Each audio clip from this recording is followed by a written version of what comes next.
Em nome de Jesus. Porque se você não acredita, eu quero dizer uma coisa, eu já acredito.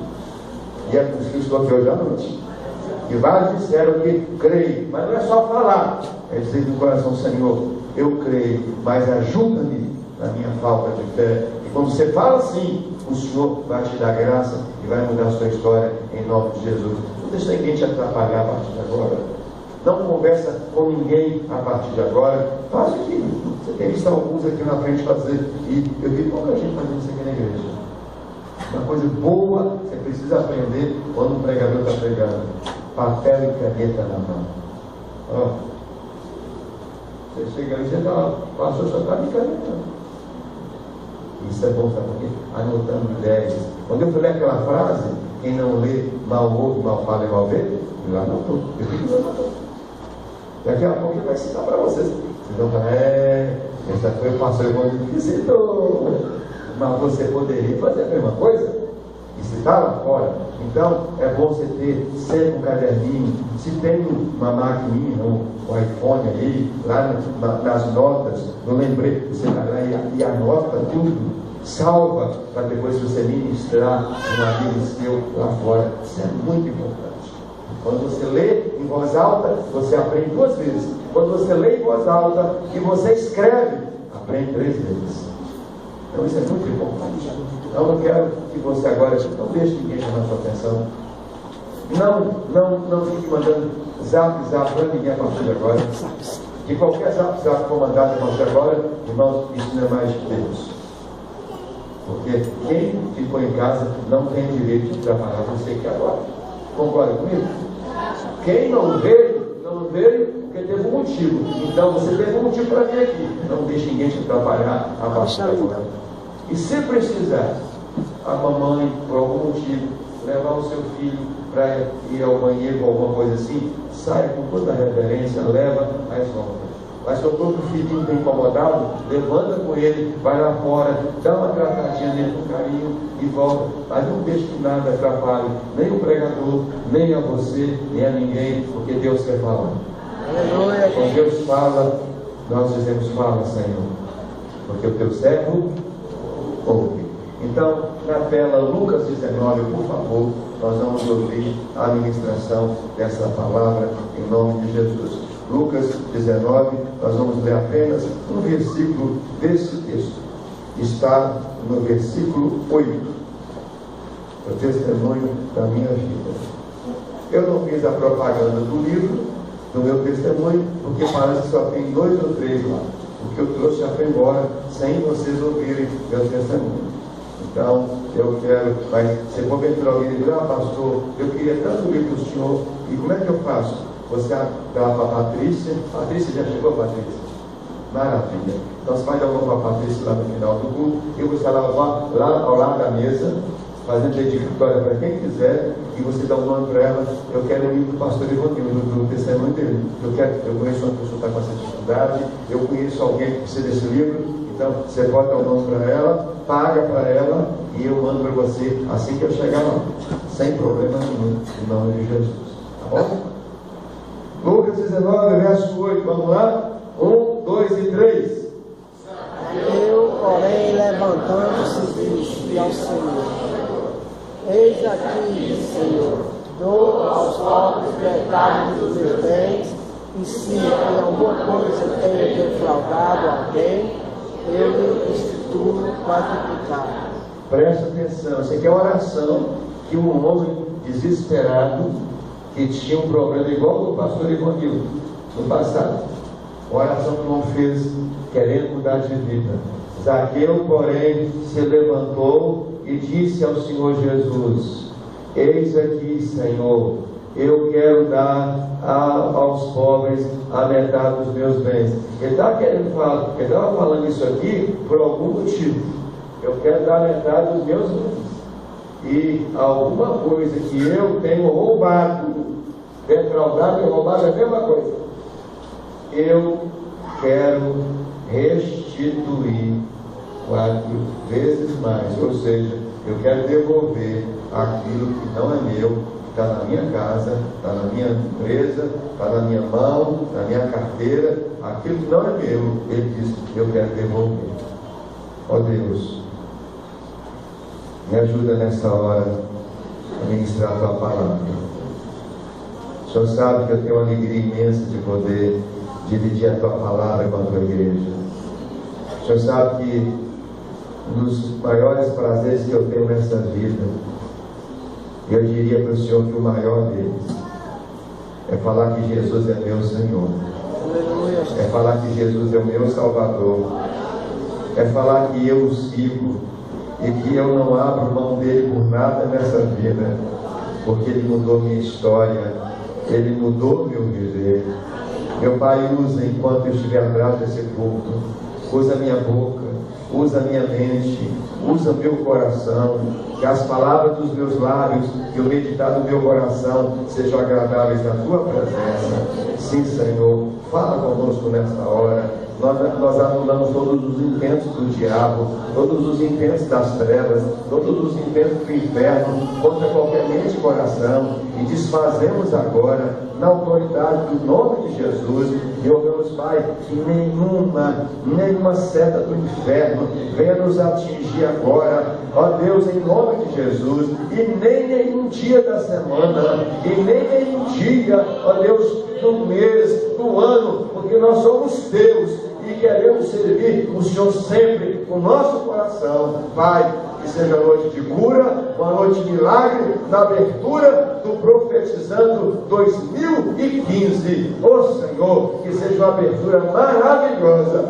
Nós assim oramos agradecidos no nome de Jesus e para a glória de Jesus. Amém e graças a Deus. Podem se assentar. Meus irmãos, eu participei, quando era criança, de um culto que eu nunca mais esqueci na minha vida. Eu não sei quantos anos eu tinha naquela ocasião, mas devia estar talvez com uns 8, 9 aninhos, 9 aninhos talvez, no máximo 9 aninhos. Estava lá no culto e naquela oportunidade ia pregar no domingo à noite um seminarista da igreja. Ele foi para São Paulo se preparar para ser um pastor, e ele estava lá no seu ainda primeiro, segundo ano, vem para a cidade. O pastor ficou sabendo que ele estava na cidade, falou: você vai pregar domingo na igreja. E se tem uma coisa que um seminarista não resiste e não rejeita, é uma oportunidade para pregar. O seminarista, eu gosto de falar que ele é fominha para pregar. Gosta, quer pregar, ele quer mostrar serviço. E eu também não fui diferente. E nem o pastor Francisco. Nós não fomos, porque é gostoso pregar. E mostrar para a igreja, olha, não é só o pastor que sabe pregar, não, eu também sei. Ele quer mostrar para a igreja, né? Quem sabe, eu vou poder amanhã estar trabalhando com a igreja, trabalhando com o pastor. Então, a gente quer pregar. E também porque a gente gosta mesmo de falar de Jesus. Então, o pastor falou com aquele seminarista: você vai ser um pregador de domingo à noite. E aí ele convidou vários amigos dele da cidade para ouvi-lo. E eu estava lá naquele culto. E normalmente eu sempre gostei de sentar entre os primeiros bancos, porque eu ouvia na igreja que quem senta nos primeiros bancos são os mais abençoados. Porque a unção sai do púlpito e pega quem está em primeiro lugar. Eu quero ser um dos primeiros a ser abençoado. Pastor, mas cara, enquanto ele está cheio, como esse caso aqui, tem gente que está até no último banco. Aí a unção espalha para todo mundo, né? Mas os primeiros a ser abençoados são aqueles que chegam cedo e querem estar logo à frente porque querem ouvir. Porque parece que algumas pessoas têm medo de sentar no primeiro banco, achando que o pastor vai convidar para dar um testemunho. Não tem isso não. Só chama quando você já está na programação de Deus e você é avisado. Ou não, eu vou sentar lá na frente, nós vamos chamar para orar. Isso é não, fica tranquilo. Não chamo para orar, não chamo para pregar, não chamo para fazer nada. É só ouvir a palavra. Se Deus quiser que você vai testemunhar no outro culto, quando não tiver pregador. Senão vai acabar atrapalhando a pregação. Tem culto que tem que ser só culto de louvor e testemunho, para que o pastor não possa ser atrapalhado no tempo dele. Bom, enfim, estava lá naquele culto, e lá nos meus bancos da igreja assim, ó. E aí aquele seminarista, ele fazia parte de uma igreja, como nós fazemos, uma igreja onde o pastor só podia pregar de terno e gravata. Quer dizer, terno e gravata em qualquer culto. E claro, a gente respeita isso. Hoje, não está se usando muito hoje no Brasil. Eu viajo, toda semana eu estou numa igreja, toda batista, presbiteriana, Assembleia de Deus. Então tem igreja que tem que ser gravado em terno. Então você tem que estar lá gravado em terno. Tem igreja que, se você só está com a gravata, tá bom. Tem igreja que você está só como eu estou aqui hoje, não tem problema. Então a gente faz de acordo com a igreja. Então a gente observa o pastor, isso mas fora. Não tem que ser assim. Não tem que respeito. Onde a gente entra e não tem que não, naquela igreja eu vou, do jeito que não pode, tem que estar dentro do respeito ali. Então, eu passo para aquele seminário, você estava todo de terno, gravata, sentado lá na frente, com aquela turma da igreja e com o pastor, estava lá sentado, esperando a hora para ele pregar. Quando ele está sentado lá na igreja, esperando a hora da pregação, quem é que entra dentro da igreja? Um amigo dele, de infância, que jogava bola com ele, e que numa dessas partidas que ele foi jogar com aquele amigo, e eu não sei quem já jogou aqui pelada, nesses campos de várzea, não sei quem já jogou, eu já joguei. Então, como é que a gente faz quando a gente chega no campo de várzea? A gente chega lá, tira a roupa, troca de roupa de calção e tal. Quem tem, na época de chute, era, sei lá, quem tinha chuteira, era muito difícil chuteira naquela época, mas quem tinha alguma coisa, colocava o calção, a camisa, e você deixava lá sua carteira, deixava lá seu relógio, o que você tivesse, deixava ali na beira do campo. Não era assim? Bom, as irmãs não sabem, mas era assim. As irmãs não sabem. Enfim, aí, escute, numa daquelas partidas, ele lá trocando de roupa, o seminarista, na época ele não era nem crente, estava afastado da igreja, eu acho. E ele então colocou as coisas dele lá. O amigo dele colocou as coisas dele lá também, do lado do campo. E o amigo dele colocou, junto com a roupa dele, o amigo colocou um relógio. Claro. E aquele irmãozinho afastado do evangelho viu o relógio. E viu a roupa também, claro. Mas ele viu mais o relógio. Aí quando acabou a partida, ele saiu na frente. Foi lá, pegou o relógio do amigo, que não era crente. Eu acho que era afastado também com ele. Os dois eram afastados. Então, pegou o relógio e escondeu. Quando o amigo dele foi lá mexer nas coisas, ele falou: fulano, você viu meu relógio aqui? Ele falou: não. O rapaz, o meu relógio estava aqui e tal. Sumiu o meu relógio. O rapaz, que pena. O seminarista falou: que pena. E eu sei que o seminarista viu aquele relógio na época. Ele não era crente, ele estava afastado. Pegou o relógio, vendeu o relógio e cobriu o dinheiro. E o tempo passou. Os anos se passaram. O amigo que virou mais tarde um seminarista, que transformou, que se preparou, foi se preparado para ser um seminarista, ele conhece a Jesus no outro estado.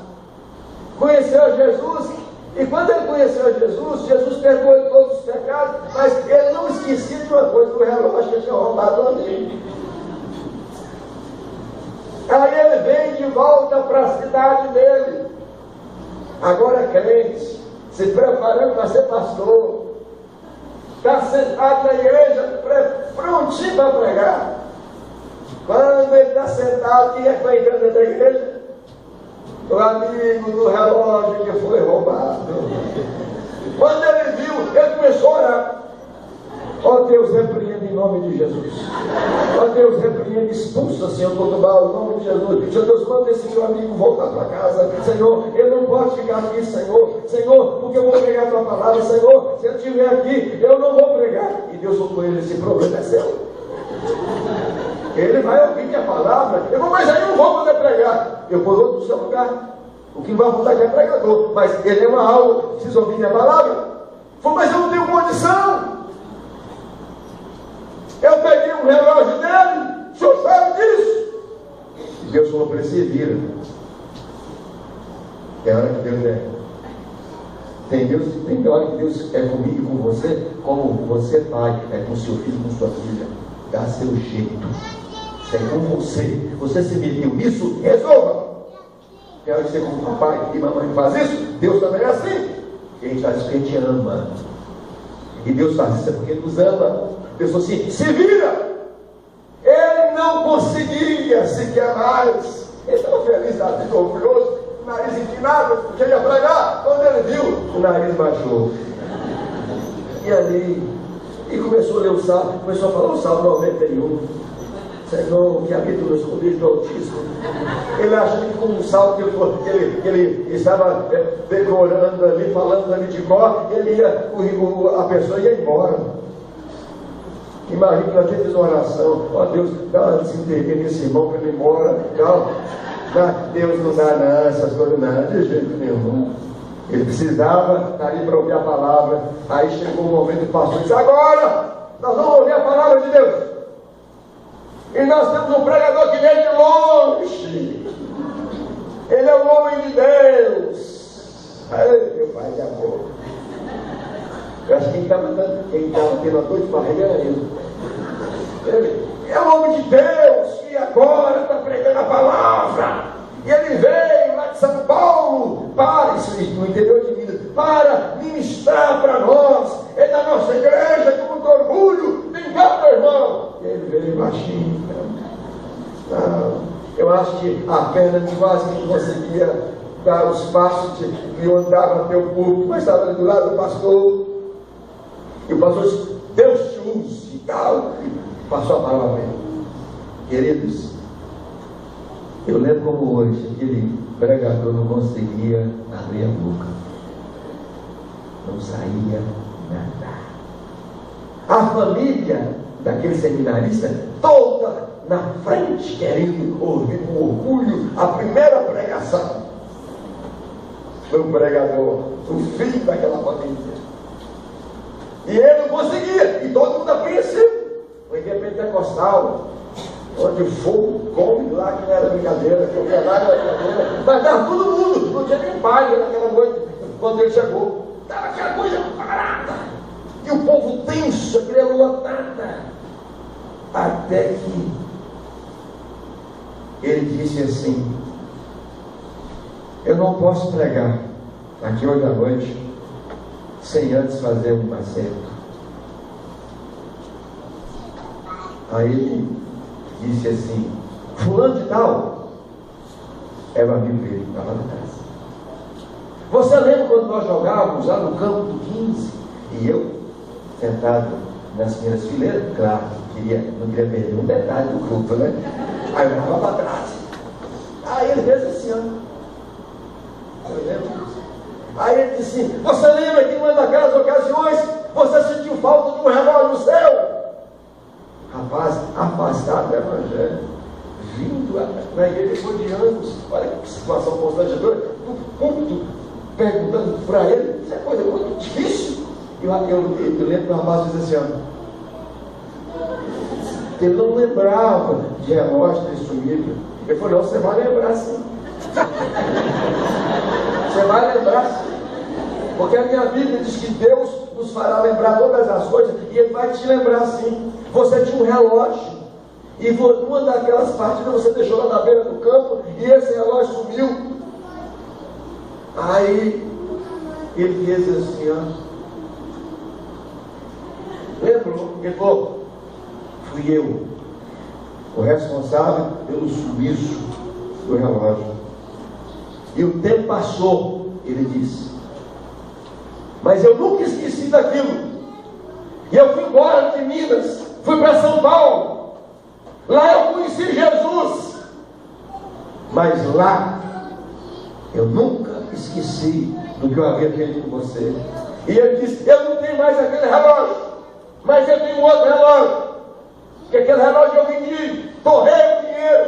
Eu tenho um outro relógio aqui. E aí ele desce lá no culto. Ele disse: eu estou com outro relógio aqui, e eu quero que você venha aqui à frente receber esse relógio como prova da minha restituição, em nome de Jesus. Ele tira o relógio e eu quero que você venha aqui. Ele diz assim: o homem está morto de vergonha. Dentro da igreja, que não entrava na igreja, afastado da fé, da igreja. Ele disse assim: venha cá em nome de Jesus. E o rapaz não te teve. E se você não vier aqui, ele disse: eu não vou pregar.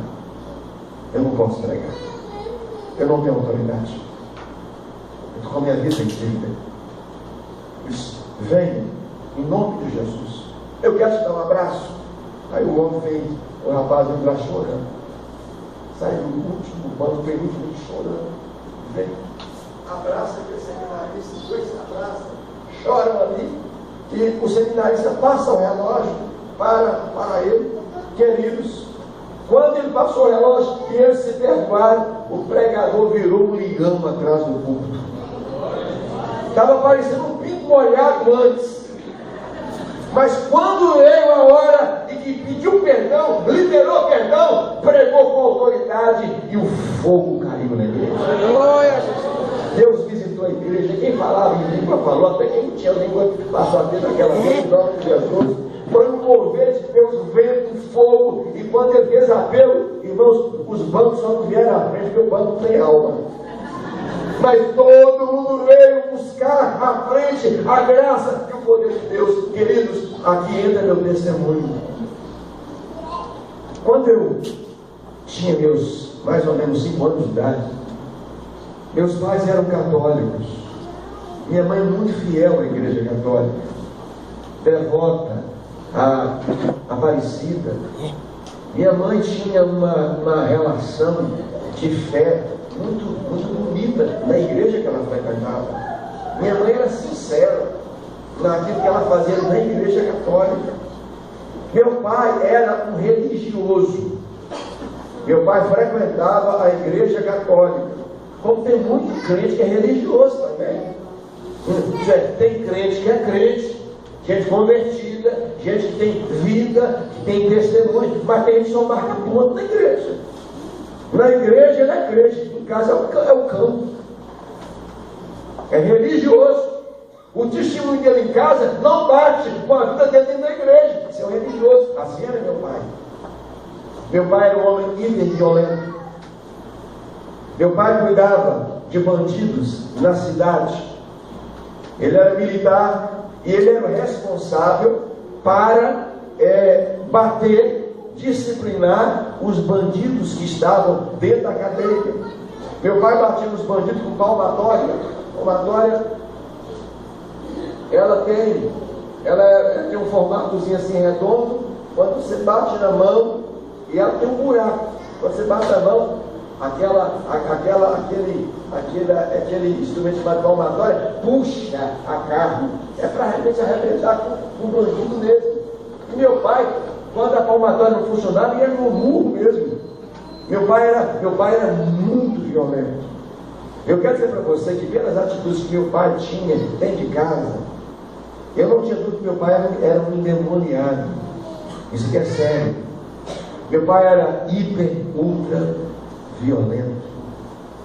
Meu pai espancava bandidos. Quando chegava em casa, meu pai do nada queria bater nos filhos, como se os filhos fossem bandidos. Meu pai quebrou o braço de vários irmãos meus espancando. Nunca quebrou o meu, graças a Deus. Mas de alguns irmãos meus, meu pai quebrou o braço. Meu pai uma vez tentou enforcar uma irmã minha. Só para você ter ideia que era meu pai. Depois você sabe o que Deus fez com meu pai no final dessa história. Meu pai era um louco. Meu pai não falava com minha mãe, meu pai gritava. Quando meu pai estava querendo comida, estava dando 11 horas. A comida estava na mão dele e dava um grito. Ou seja, era para minha mãe vir correndo com a comida. E se a comida não estivesse do agrado dele, ele pegava o prato. Se minha mãe não saísse, ia na cara dela aquela comida quente. Esse era o pai que eu tinha. Meu pai era um homem que uma vez tentou matar minha mãe. E eu, como criança, vivia dentro de um lar assim. Uma vez ele pegou uma irmã minha, com o nome Cleusa, e ele bateu na minha irmã. E você fala, mas seus irmãos eram maus assim? Não. Era um demônio que chegava para o meu pai e falava assim, ó, hoje você vai espancar a sua família. Do nada, por nada. Ele vinha. E batia. Já pegou minha irmã. Começou batendo na minha irmã com aquela madeirazinha chamada taco. Lembra? Taco. Uma madeirazinha assim. Vocês estão assim, se colocava no chão. Tem alguns lugares ainda colocam isso hoje. Meu pai começou a bater na minha irmã com aquele taco. Eu lembro dessa cena. Bateu aqui. Aí minha irmã não estava aguentando mais. E um homem com 140, 150 quilos. O pai era um homem forte. Aí tem uma hora que minha irmã falou assim, eu não aguento mais. Ele se vira.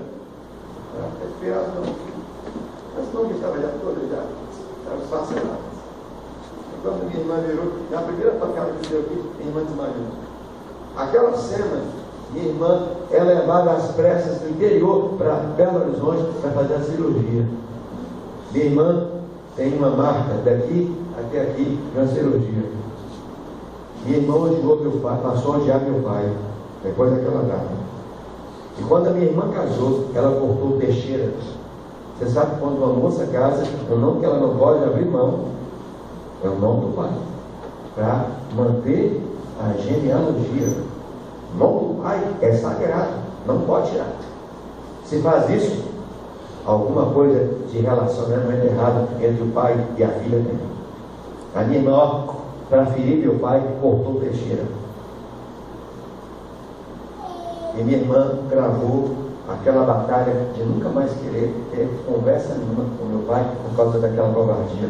Se um dos filhos tivesse ido na polícia, porque meu pai era militar, e tivesse denunciado meu pai teria sido preso e ele teria sido expulso da polícia.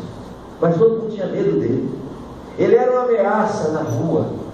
Quando o cabo Manuel Mate estava chegando na rua, o fogo corria. Tinha medo dele. Além disso, meu pai era um homem hiper avarento.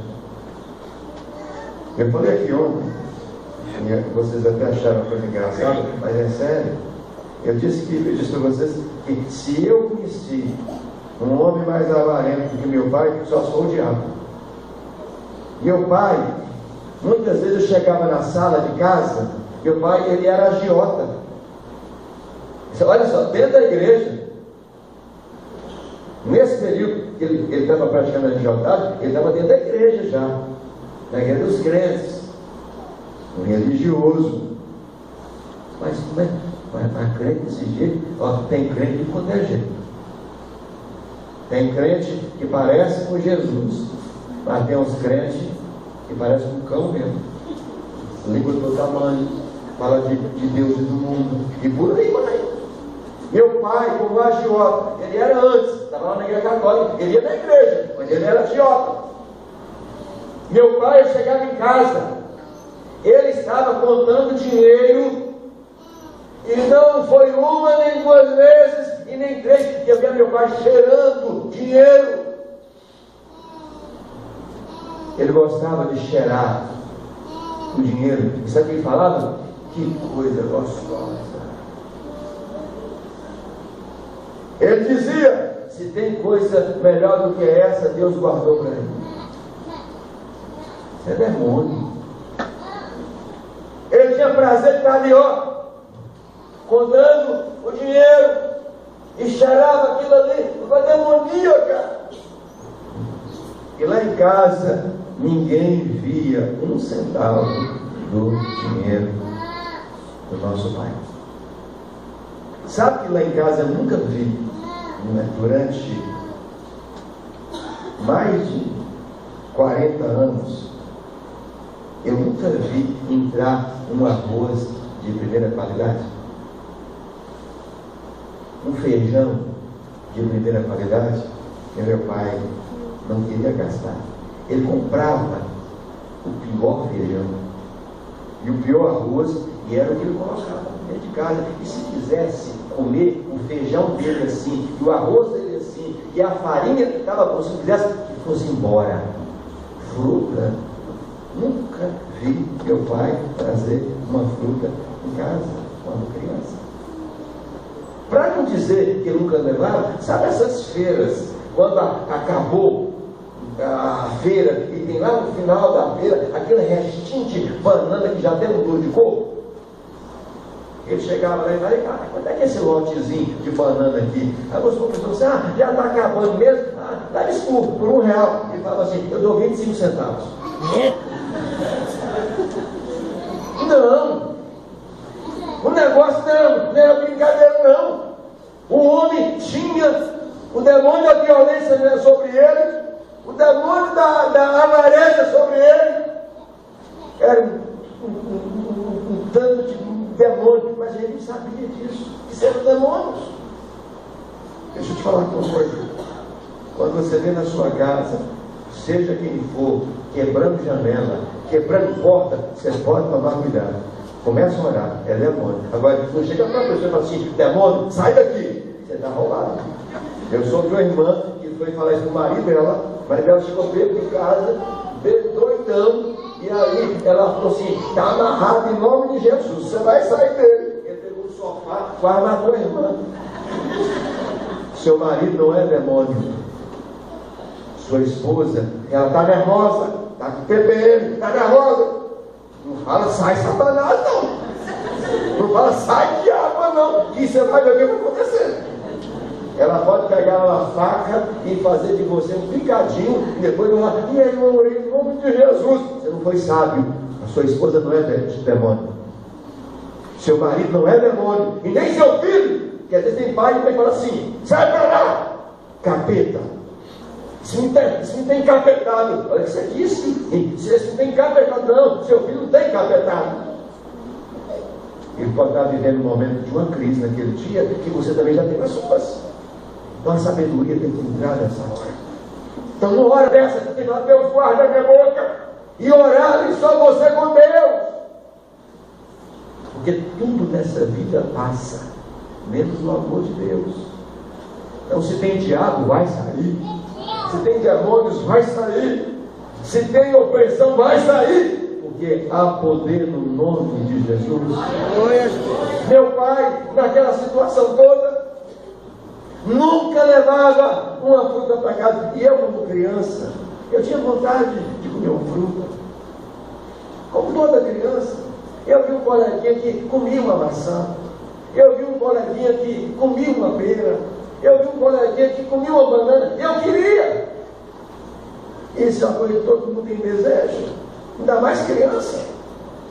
Você sabe quando você está em um determinado lugar, hoje, estou falando aqui com os jovens, adolescentes e adultos, você está num lugar, às vezes, comprando às vezes uma coisa na rua, a criança fica se perto de você, ó. Então, se você está, vamos supor, alguém está vendendo ali um doce ali na rua, você parou, eu quero comer aquele doce, e uma criança te conheceu, sabe quem é você, fica do seu lado, em vez de olhar para você, já está olhando o doce. E, tipo assim, você vai ficar comendo aqui, vai me dar um doce.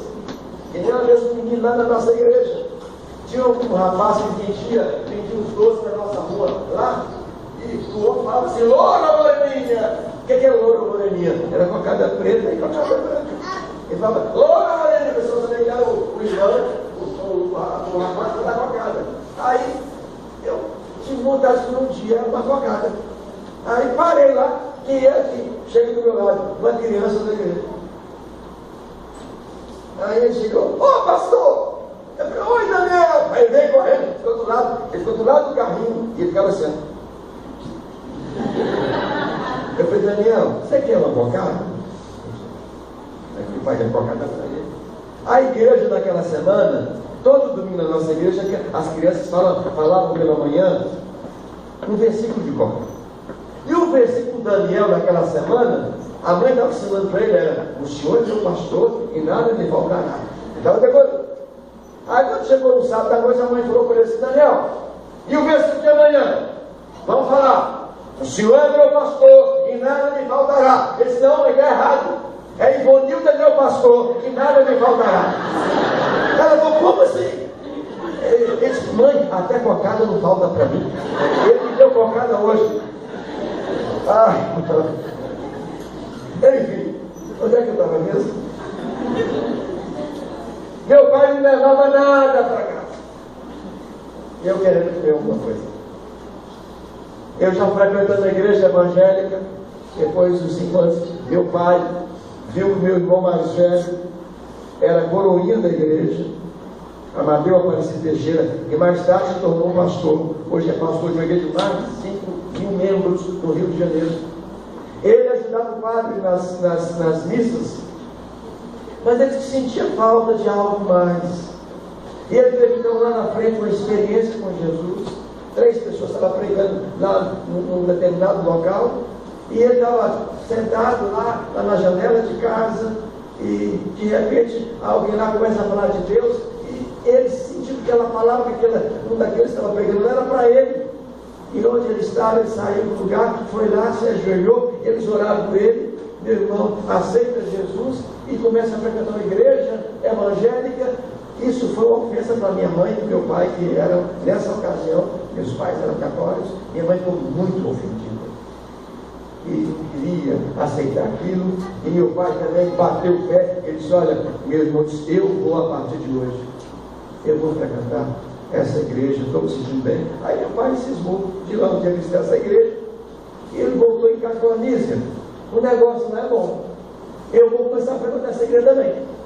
Ela falou: se você for, vou ficar de mal de você. Falou: ficar de mal? Eu sou o chefe dessa casa, quem manda aqui sou eu. E a penca vai toda comigo para a igreja, a renca vai toda comigo. E ele pega os 9 filhos e leva todos com ele, inclusive o Ivonil, que era o 6º da família, e leva todos para a igreja. Então, dos 5 anos em diante, eu estou lá na igreja. E sempre eu era visto lá na igreja como uma criança especial. O pessoal gostava de mim, me colocava nas programações. Com 10 para 11 anos, eu já estava sendo pregador oficial do culto das crianças uma vez por mês.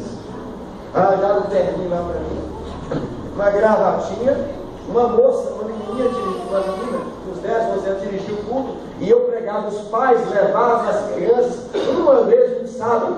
Então, como os pais tinham que levar as crianças, aí estava assim, ó. E eu pregava com 10 para 11 aninhos. Eu não sei o que eu pregava, mas eu pregava. E eu sei que Deus fazia a obra lá. Queridos, nessa faixa de 11 aninhos para 12 anos, eu escuto uma voz esquisita. Hoje eu digo para você que é esquisita, mas na época para mim não foi esquisita. Meu pai tinha dinheiro em casa, guardava o dinheiro que ele recebia da agiotagem dentro de uma mala no quarto dele. Eu ouço uma voz: por que você não pega dinheiro do seu pai? Diz que você vai engraxar sapato, borra a cara de tinta, passa a graxa nos dedos, suja a roupa de tinta e diz que você foi engraxar sapato. E aí você, com dinheiro, você vai lá e compra frutas e traz para casa. Para mim aquilo ali era a voz do anjo, que estava me ensinando a fazer uma coisa boa. O dinheiro é dele, ele não quer comprar fruta, eu vou comprar para ele. Comprar fruta em nome do pai. Eu vou comprar. Aí eu vou começar a pegar, como se fosse nos nossos dias, o dinheiro de hoje. Comecei a pegar, claro, o menor. R$2, 5, 10, 20. Quando eu estava pegando mais ou menos já de R$20 para cima, aí eu ia lá, comprava alguma fruta, trazia para casa. Como eu vi que ele estava gostando, meu pai estava gostando, porque eu estava trazendo fruta para casa, esse eu sabia que era, é um engraxate. Aí eu comecei a aumentar para 30, para 40. Aí eu comecei a trazer pera, maçã. Pensa nessas melhores frutas aí. Fui trazendo tudo. E ele disse: Ivonildo de Deus, o que é isso? Eu falei: pai, o já está dando, só precisa de ver. Ele falou: então volta. Eu falei: não, o expediente acabou hoje. Eu me lembro que eu levava, de vez em quando eu levava uma melancia. Ele gostava muito de melancia, mas aquela melancia doce. Aí quando eu acabava, saí do banheiro tomando, tomei meu banho, chegava na cozinha, a metade da melancia já tinha ido. E ele falava assim: eu não sei porquê, eu só gosto do miolo da melancia. Como se alguém gostasse da casca. E eu disse assim, dentro de mim, ele não sabe de onde está vindo o dinheiro. Porque enfiar a mão no bolso para comprar, não! Mas para comer, se deixasse ele comia tudo. Eu ia dando tudo que eu queria comer. Fica dizendo, gente, eu não percebi uma coisa, eu não sabia também. Eu estava metido numa armadilha de Satanás. Essa é a ideia desse livro, as armadilhas que faz. Eu não tinha ideia. Eu estava envolvido com um mal chamado cleptomania.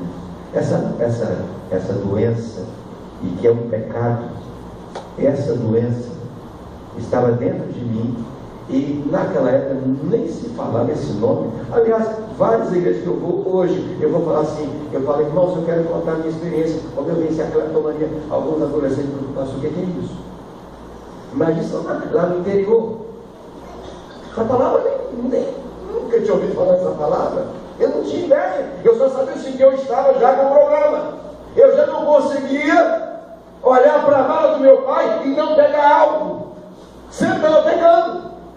E meu pai começou a sentir falta de dinheiro em casa. Gente, isso ia quase todos os dias pegar dinheiro. Durante 4 anos. Ele falava, tem um rato aqui dentro dessa casa. Ele reclamava, gritava, falava, eu deixei o dinheiro no bolso, na calça, sumiu. Eu deixei o dinheiro em cima, não sei de onde, sumiu. Eu estou sentindo falta de dinheiro dentro da minha mala, sumiu. E a coisa foi 1 ano. E aí eu um dia peguei lá um dinheiro, outro com minha mãe. Peguei uma vez ou outra. Chegava uma visita em casa, deixasse o dinheiro, opa, ia embora. Um vizinho, prejudiquei uma vizinha, uma ex-sogrinha que eu tive, a sogrinha da primeira namoradinha, nem me escapou. Trabalhei numa relojoaria, o patrão foi viajar uma ocasião, deixou a relojoaria comigo, porque sabia que eu era crente. Eu fiz um par de alianças, vendi, torrei o dinheiro. Ele chegou, e aí? Vendeu, comprou em nada, está barato o comércio. Alguém saía com a bicicleta para entregar pão, deixava cair na bolsa, o dinheiro caía na frente de quem? Do Ivonildo. O cleptomaníaco, deixa eu falar para você uma coisa, é uma coisa que não tem maníaco. E quando ele chega no lugar, se tem um relógio, tem um dinheiro, tem um anel, os olhos dele baixam em cima, enquanto ele não pega aquilo, ele não vai embora. É uma droga.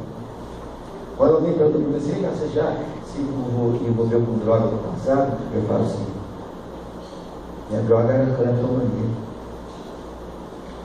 Você não consegue, uma coisa louca, desesperadora. Você tem que pegar aquilo, não tem jeito. E na época, naquela não dava para ninguém pegar você, porque não tinha câmeras. Hoje não.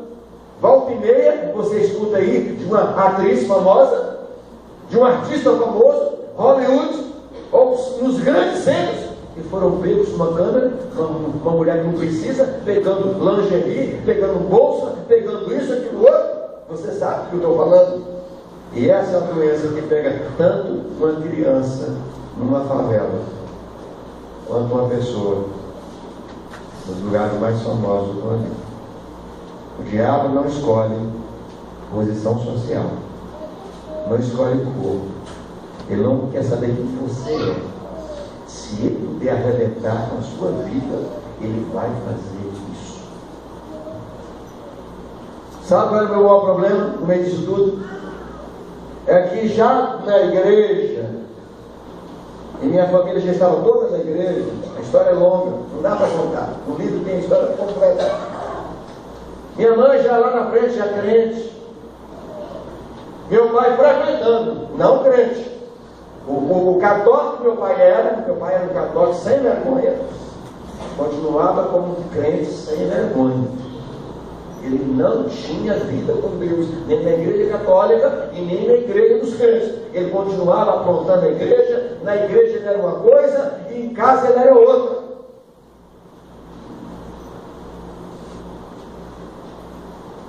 No meio dessa situação toda, Meu pai, mesmo não sendo um crente como ele devia ser, uma coisa que eu observava do meu pai fazer, sabe o que era?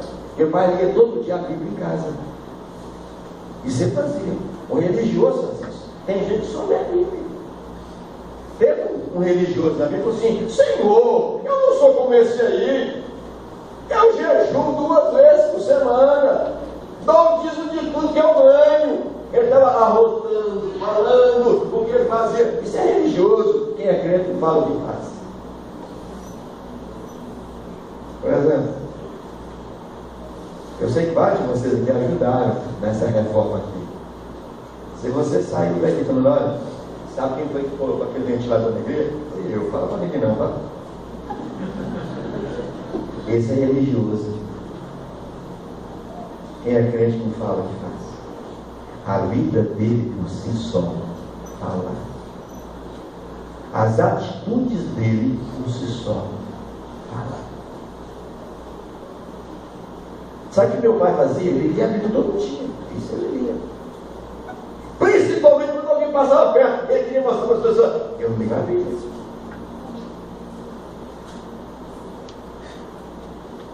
O mais me doía, sabe por quê? É que lá em casa era obrigado a ir todo terça, quinta, domingo de manhã e domingo à noite. Meu pai falava: tem que ir para a igreja. Se não for, pega a mala e vai embora. Enquanto estiver comendo meu feijão, e que feijãozinho, viu? Enquanto estiver aqui debaixo do meu pé, comendo o meu feijão, do meu arroz, como se fosse um banquete. Não sei como é que meus dentes não quebrou aquele feijão. Minha mãe levava a roda para cozinhar aquele feijão. Meu pai, a graça dela era melhor que ele queria ir. Aí ele dizia: tem que ir para a igreja. Então eu ia para a igreja terça, quinta, domingo de manhã e domingo à noite. Por que isso para mim era um drama? Porque na segunda-feira eu roubava dele. Na terça tinha que ir para a igreja. Que coisa aí. Na quarta eu roubava. Na quinta tinha que ir para a igreja. Olha que pressão em cima de mim. Se eu pudesse escolher, eu não iria para a igreja numa situação daquela qualquer. Eu sabia que eu não conseguia me livrar daquilo. Ir para a igreja naquela situação, eu não queria.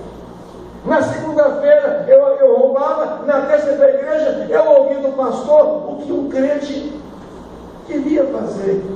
Uma coisa que um crente devia fazer é ser honesto. Aquilo era um choque para mim.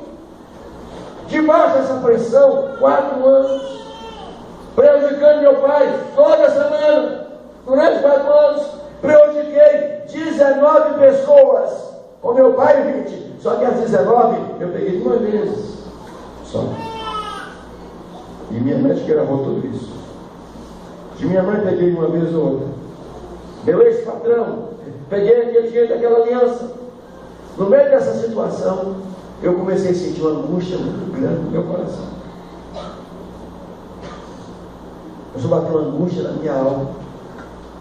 E eu senti vontade, aos 16 anos, ir embora daqui. Eu não queria mais ver ele. Uma angústia no meu peito. Uma angústia de morte. Mas eu não sabia também o que era aquilo. Eu não sabia o que era cleptomania. Mas eu também não sabia que angústia era aquela. Minha mãe me pegou com você chorando. O meu filho, o que está acontecendo? Eu, minha mãe, não sei. Ela fala para sua mãe. Mas eu não ia falar para minha mãe o que eu estava fazendo. Eu não ia falar para o pastor da igreja o que eu estava fazendo. Eu não ia falar porque aquele pastor não confiava nele. Diferente do pastor que eu tenho hoje. Embora eu não diga, quando eu preciso me abrir com ele, eu me abro. Confio nele. Mas aquele eu não confiava. E se eu falasse, eu acho que ele ia chegar atrás do povo, irmão, não orar pelo irmãozinho que ele está roubando todo mundo. Aí não pode matar.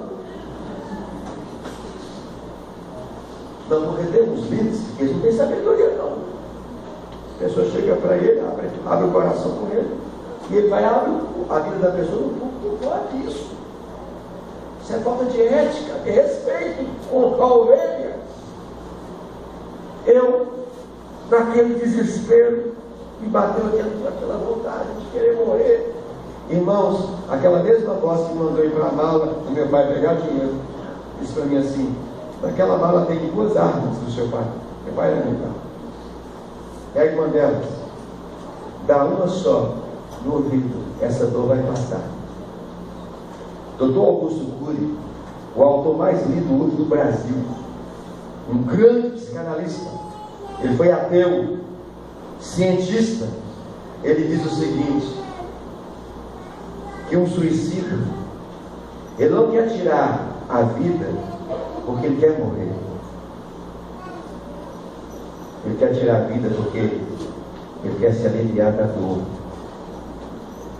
Ele quer arrancar aquela dor da alma. E eu não sabia que eu estava com depressão. Eu programei minha vida um dia, de estar no quarto do meu pai. Quando eu fui para abrir a mala, para pegar a arma, para descarregar em mim, Deus não permitiu, meu pai chegou na hora. E ai de mim se meu pai chegasse na hora. Ali meu pai fazia um serviço. Ele ia me espancar, porque se ele quase matou minha irmã, porque ele soube. Um fofoqueiro falou para meu pai, naquele dia meu pai não estava na igreja, alguém chegou para o meu pai e falou assim: olha, tinha um rapaz que colocou a mão no ombro da sua filha. Ele certamente era um rapaz que estava interessado na minha irmã, e como ele viu que estava sem chance, foi querer tentar atrapalhar a vida do outro. Meu pai só me disse: matou minha irmã, se ele sabe que eu estou pegando dinheiro dele, ele acabaria comigo. Mas para quem estava querendo morrer, não faria diferença. Meu pai estava chegando na sala, foi quando eu saí correndo desesperado do quarto dele. Eu fui para a rua e consegui gritar sozinho: minha Deus, misericórdia. Passaram alguns minutos, aquela dor passou. Chega uma carta em casa, que era do meu irmão, que estava no Rio de Janeiro. Eu estava em Minas, dizendo: Ivanildo, eu queria que você viesse aqui no Rio, vou pagar sua passagem. Eu queria que você fosse a um retiro de adolescentes, que vai ser na cidade de Serra Negra. Vem para cá, que daqui eu te levo. Peguei pela primeira vez um ônibus, saí do interior de Minas e fui para o Rio de Janeiro. Mais de 20 horas de viagem daquele ônibus, mas numa felicidade, vocês não imaginam. Parecia um Boeing 737, mas fui feliz. Gente, felicidade é aquilo que alegra você, que dá paz para você. Que é muito difícil. Nunca você podia sonhar naquela ocasião de pensar sequer andar num teco-teco. E aí eu fui naquele avião. Era meu avião da época, né? Aí eu fui para o Rio de Janeiro. Chego no Rio, aquele pastor me pega com mais seis adolescentes. Eram 7 ao total. E põe dentro de um Fusca. Era o carro que tinha. Os irmãos que tinham um carro maior não queriam colocar a adolescente dentro do carro, porque podia estragar. Os crentes são Jesus, né, pastor? Ô pastor, olha por mim, mas Deus me dá um carro, porque esse carro que Deus me der vai ser para o Senhor Jesus. Aí, pastor, ora, aí Deus dá um carrão para o irmão, e ele ainda põe no carro, a serviço do Rei de Jesus. Quando termina o culto, ele é o primeiro a ir embora. Não quer dar nem uma carona para o irmão. Ué, quem é serviço do Rei de Jesus? É isso. É de Jesus ou não é? Se é Jesus,